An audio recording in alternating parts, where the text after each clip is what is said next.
मैं दावे के साथ कह सकता हूँ तुमने ऐसे नहीं पढ़ा होगा। तो आज है हमारी सेकेंड वीडियो का टाइम और हम इसके अंदर मैक्रो इकोनॉमिक्स को लेकर आए हैं और उसके अंदर हम चैप्टर नंबर 1 का इंट्रोडक्शन वाला जो पार्ट है सिर्फ मैक्रो इकोनॉमिक्स वाला वो भी हम करेंगे। इसमें थोड़े ज़्यादा पार्ट्स हैं जिसमें न्यूमेरिकल्स आएंगे आगे आगे करके एग्रीगेटेड जो national income and is related aggregate ये सब भी इंक्लूडेड होगा। और यस आगे आने वाले पार्ट्स में हम वो कवर करेंगे, लेकिन अभी हम इंट्रोडक्शन ले लेते हैं। ये इंट्रोडक्शन थोड़ा सा सिमिलर है क्लास 11 के माइक्रो इकोनॉमिक्स के जो इंट्रोडक्शन है उसके जैसा, क्योंकि उसके अंदर भी सेम टेबल थी जो नीचे मैंने दे रखी है मैक्रो और माइक्रो वाली, वही सेम टेबल हम यहाँ पर भी पढ़ेंगे। लेकिन यस इतना इंपॉर्टेंट बोर्ड पर्पज से नहीं है, लेकिन यस CUET के अंदर ये पूछा जा सकता है और लेकिन बोर्ड में भी पूछा जा सकता है इन MCQ। तो करना इंपॉर्टेंट है, हर चीज़ को कवर करना बेसिकली इंपॉर्टेंट है। तो अभी स्टार्ट करते हैं अपना चैप्टर। तो इंट्रोडक्शन है ये, ठीक है। वेलकम टू, चलो ये तो मैंने ऐसे लिख रखा है, आगे बढ़ता है। चैप्टर का ओवरव्यू ऊपर तुम्हें दिख रहा होगा, मैक्रो इकोनॉमिक्स को इंट्रोड्यूस कराता है चैप्टर, और ये लेआउट वगैरह है चैप्टर का। अभी हम स्टार्ट करते हैं, ठीक है। तो अभी हम स्टार्ट करते हैं चैप्टर को। Origin of the term macro mean in English origin, नहीं एक सेकेंड रुको। The macro in English has its origin in Greek term macros. Greek जो लैंग्वेज है उसके अंदर में से मैक्रोस कहते हैं, विच उसका मतलब है large. In the context of macro economics, large means economy as a whole. Macro तो खैर लार्ज हो गया, और इकोनॉमिक्स से रिलेटेड ये है जो हम इकोनॉमी एज लार्ज, लार्ज का मतलब है सारी पूरी इकोनॉमी के हर एक पैरामीटर को लेकर होल इकोनॉमी को कंसीडर कर कर जो हम इकोनॉमिक्स की स्टडी करते हैं, तो उसे हम कहते हैं मैक्रो इकोनॉमिक्स की स्टडी करना, ठीक है। और इसी को हम पूरी अपने 12th के अंदर कवर करने वाले हैं मैक्रो इकोनॉमिक्स। आगे आने वाले और भी चैप्टर सब मैक्रो इकोनॉमिक्स के अंदर ही आएंगे। अब आगे बढ़ते हैं। Emergence of macro economics emerge as a separate branch of economics in 1936। 1936 के अंदर ये सेपरेट ब्रांच थी। इससे पहले सिर्फ माइक्रो इकोनॉमिक्स जो थी उस समय डेवलप्ड थी। Publication celebrated book the general theory of employment interest and money by John Maynard Keynes, ठीक है। तो ये जो ऑथर थे इन्होंने बुक पब्लिश करी अपनी, the general theory of employment interest and money. इसके अंदर हमें मैक्रो इकोनॉमिक्स का इंट्रोडक्शन मिला। The book emphasise the role of government when economy in the state of depression. तुम्हें याद होगा क्लास 10th में अगर थोड़ा बहुत भी SST में पढ़ा तो ग्रेट इकोनॉमिक डिप्रेशन आया था अमेरिका के अंदर।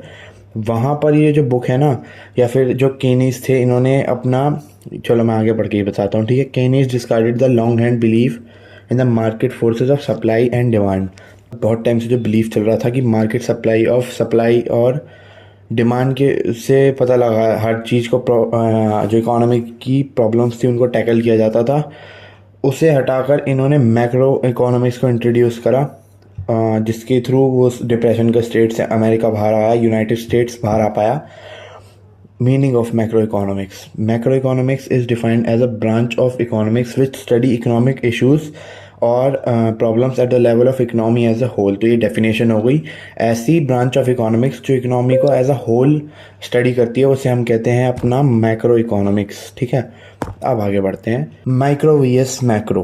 अब माइक्रो और मैक्रो का डिफरेंस हमने क्लास 11th में भी पढ़ा था, तो इसे मैं उतना डिटेल में नहीं पढ़ाऊंगा, सिर्फ रिवाइज कराऊंगा। जिसने नहीं पढ़ा होगा चलो मैं बता ही देता हूँ, ठीक है। मैक्रो इकोनॉमिक्स स्टडीज इंडिविजुअल की स्टडी को हम कहते हैं मैक्रो इकोनॉमिक्स। बाकी जो मैक्रो इकोनॉमिक्स और माइक्रो इकोनॉमिक्स का एक पैराडॉक्स है, मतलब अभी मैं बताता हूँ। देखो, what is good in individual may not good for economy as a whole. इसका सबसे बेहतरीन एग्जांपल जो है वो सेविंग है। हर बुक के अंदर तुम्हें एग्जांपल मिल सकता है। अब एक बात सोचो, सेविंग इंडिविजुअल करता है तो उसको फ़ायदा होता है, लेकिन अगर इकोनॉमी में हर बंदा सेविंग करने लग जाए तो फिर एक्सपेंडिचर नहीं होगा और ना ही प्रोडक्शन का कुछ फ़ायदा होगा। तो इस वजह से इकोनॉमी कोलैप्स हो सकती है। इस वजह से सेविंग जो है वो एक वर्च्यू है इंडिविजुअल लेवल पर। वर्च्यू का मतलब है एक एडवांटेज या फिर एक प्लस पॉइंट है as a level of individual, लेकिन वाइस यानी कि एक खतरा है इकोनॉमी एज अ होल के लिए, मैक्रो इकोनॉमी के लिए एक खतरा है, ठीक है।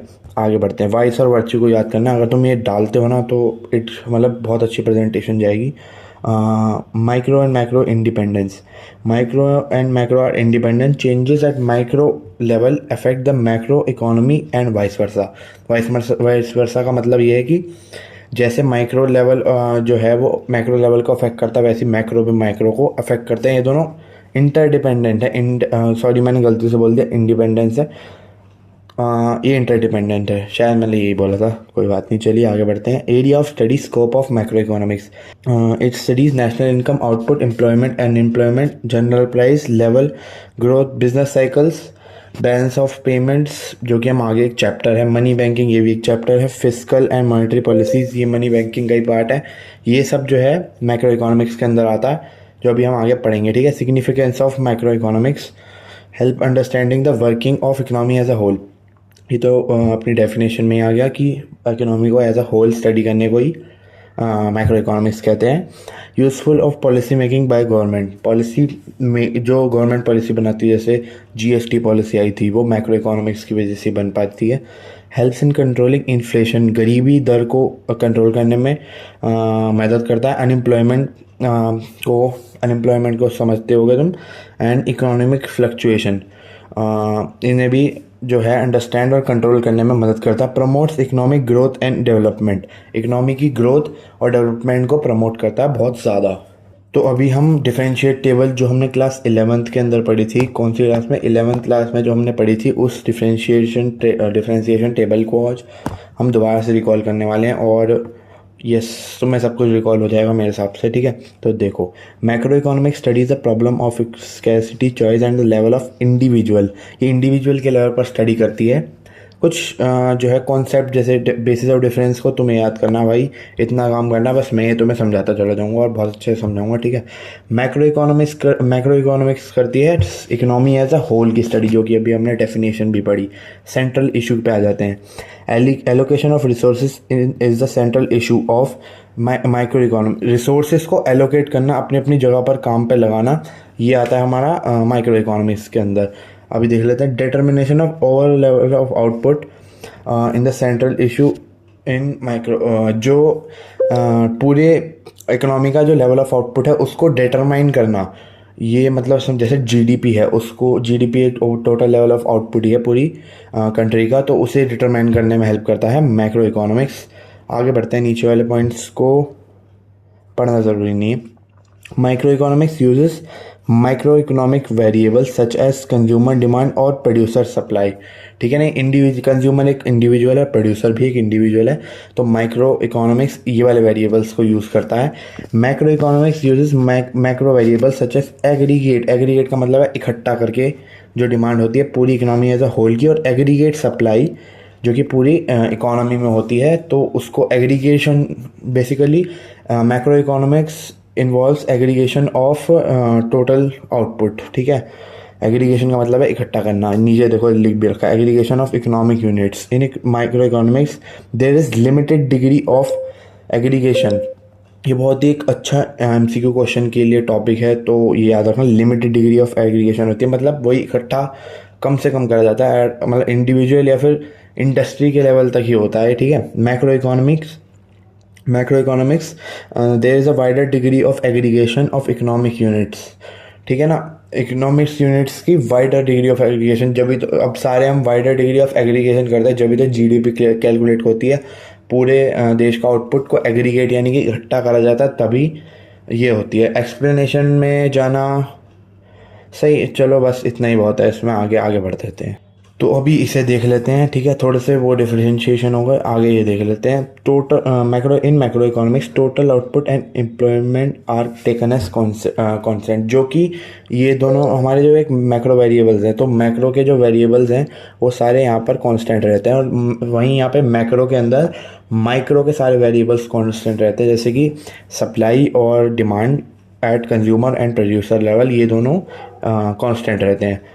बाकी एक बार इस पे तुम नज़र डाल लो, इतना इम्पोर्टेंट अब ये नहीं रहा, 11th में काफ़ी इम्पोर्टेंट था, लेकिन इस पे तुम नज़र डाल लो। और method of study in economics partial, इसको हम पार्शियल इक्विलिब्रियम एनालिसिस कहते हैं, और इसे कहते हैं जनरल इक्विलिब्रियम, इसे एक तो बोलना बड़ा मुश्किल है, इक्विलिब्रियम एनालिसिस, ठीक है।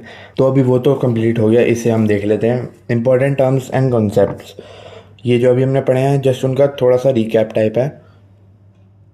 Microeconomics and macroeconomics interdependence. Micro impacts macro. Increasing interest rate by RBI consequently and commercial banks will lower the borrowing cost of investment.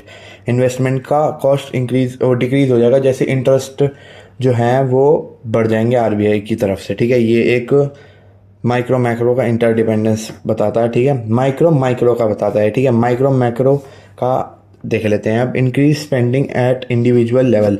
एक इंडिविजुअल लेवल पर जब इंक्रीज होगी spending will lead to rise in AD aggregate demand in the economy. अब ये individual की demand अगर बढ़ती है तो इकोनॉमी की भी डिमांड बढ़ती है, एग्रीगेट, तो ये दिखाता है कि दोनों इंटरडिपेंडेंट है, ठीक है। Saving vice at macro level, जैसे मैंने तुम्हें बताया था, मैक्रो यानी कि इकोनॉमी एज अ होल के लेवल पे ये खतरा माना जाता है इकोनॉमी के लिए, और at as a virtue at micro level पर सेविंग करना भाई मतलब इंडिविजुअल को तो फ़ायदा ही देता है। अब हम कुछ तो अब हम रेलिवेंट क्वेश्चंस देख लेते हैं। Distinguish between partial equilibrium and general equilibrium. इतना इंपॉर्टेंट क्वेश्चन नहीं है लेकिन एक बार ज़रूर इसे देख लेते हैं हम। Partial equilibrium refers to equilibrium in one market commodity, assumption that there is no change in any other market it is method of study of macroeconomics के अंदर बेसिकली होता है partial equilibrium. General equilibrium refers to simultaneous equilibrium in all market. सारे markets के अंदर जब economy के equilibrium होता है तो ये मैक्रो इकोनॉमिक्स के अंदर होता है, ठीक है ना। वो इंडिविजुअल जो एक ही मार्केट के अंदर होता है तो वो पार्शियल होता है, ठीक है। Categorize the following as micro and macro study. ये तो तुम देखो आंसर दे रखे हैं, इसे खुद सॉल्व करके मेरे को कमेंट में देखो, इसे सोच लो, आंसर है ही नहीं, ठीक है। अपने आप मेरे को कमेंट करके बताना, और इतना तो तुम्हें समझ आया ही होगा जितना मैंने अभी तक बताया है उस हिसाब से। ये तो खैर ये वाला हमें उतना इम्पोर्टेंट नहीं है, इसको स्किप कर सकते हैं। स्कोप पे आ जाते हैं। Significance and scope of macro economics. Basically हम मैक्रो ही पढ़ने वाले हैं आगे चल के, माइक्रो का इतना सिग्निफिकेंस नहीं है। तो area of study scope of macro economics. Scope of macro economics refer to this field of study of macro economics. जो एरिया क्या मतलब है, स्टडी किस लेवल तक स्टडी करते हैं, तो यहाँ पे हमें +2 यानी कि 12th लेवल पर पढ़ाया जा रहा है, तो ये बताया गया है। Estimation of national income and related aggregates. Macro economics starts with concept of national income. अभी हम अगला चैप्टर नेशनल इनकम का ही पढ़ने वाले हैं, तो ये स्टार्ट होता है और इसका एक की कैरेक्टरिस्टिक है, ये कह सकते हैं कि estimation of national income and related aggregate, ये इसका एक फंक्शन है, ठीक है। मतलब पूरे देश की वो इनकम निकालना इसके अंदर ही आता है। थ्योरी ऑफ एम्प्लॉयमेंट, मैंने तुम्हें ऊपर बताने की कोशिश करी थी। थ्योरी ऑफ एम्प्लॉयमेंट ये होती है, और हम macro economy studies the theories related to employment और unemployment in the economy. Employment और अनएम्प्लॉयमेंट भी यही, क्योंकि ये जो है वो एक मैक्रो वेरिएबल है, अनएम्प्लॉयमेंट और एम्प्लॉयमेंट, तो ये इसके अंदर आते हैं। कीनीस जो था उसका देखो पूरा नाम दे, Keynesian theory of employments is of notable significance in the context. It explains causes of unemployment and suggests possible remedy to combat it. वो उनकी जो थ्योरी है वो बताती है क्या कॉजेज हैं, मतलब क्या वजहें हैं अनएम्प्लॉयमेंट की और क्या पॉसिबल रेमेडीज़ हैं उसकी। थ्योरी ऑफ मनी को देख लेते हैं, ठीक है। तो creation of money, commercial bank is important in the components of commercial bank बहुत ज़्यादा इंपॉर्टेंट है मैक्रो इकोनॉमिक्स लेवल पर।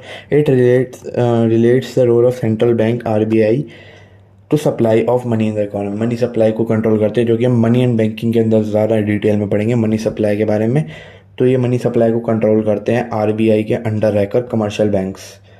बाकी ये वही हो गया सेम चीज़, ये पढ़ लेते हैं एक बार।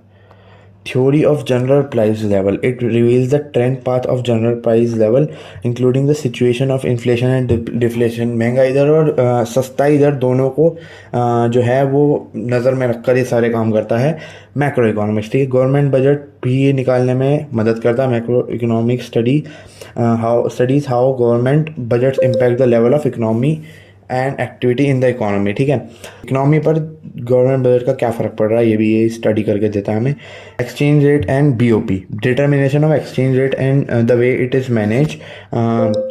in the international money market. It is an important element of scope of macroeconomics. ये बहुत ज़्यादा important scope of वो है macroeconomics की exchange rate जो है उसे पता लगाना. BOP, balance of payment, relate to study of economic transaction of a country with the rest of world. ये रिलेट करता है स्टडी ऑफ इकोनॉमी ट्रांजैक्शन बाहर की कंट्री और बाहर के रेस्ट ऑफ द वर्ल्ड के साथ इकोनॉमी हमारी स्टडी करना बीओपी के अंदर आता है. Briefly as specialized branch of economics, macro economics focus on issues which explain how economy functions, how it can manage so that economic growth is maximized during with economic stability. तो yes, ये chapter यहीं तक है. इस chapter को काफ़ी teachers और मैंने देखा स्कूल्स में भी स्किप करवा देते हैं और इट इज़ इम्पॉर्टेंट. मेरा ये मानना है जब तक बेस ही क्लियर नहीं होगा तो आगे पढ़ने का कुछ फ़ायदा नहीं है. तो वैसे इतना इम्पोर्टेंट है भी नहीं है, आगे चल के इतना काम नहीं आता, लेकिन क्वेश्चन एक आध बार आए हैं इसमें से तो एक भी नंबर ना कटे, इसलिए मैंने इस चैप्टर को कवर करा सबसे पहले. तो आशा करता हूँ ये वीडियो आज वाली भी तुम्हें पसंद आई होगी. कल वाली भी देख लेता. BST का सबसे पहले हमने चैप्टर निकाला है. और thank you so much for watching. मिलते हैं जल्दी नेक्स्ट वीडियो में जो प्रोबेबली कल ही आएगी. Bye bye.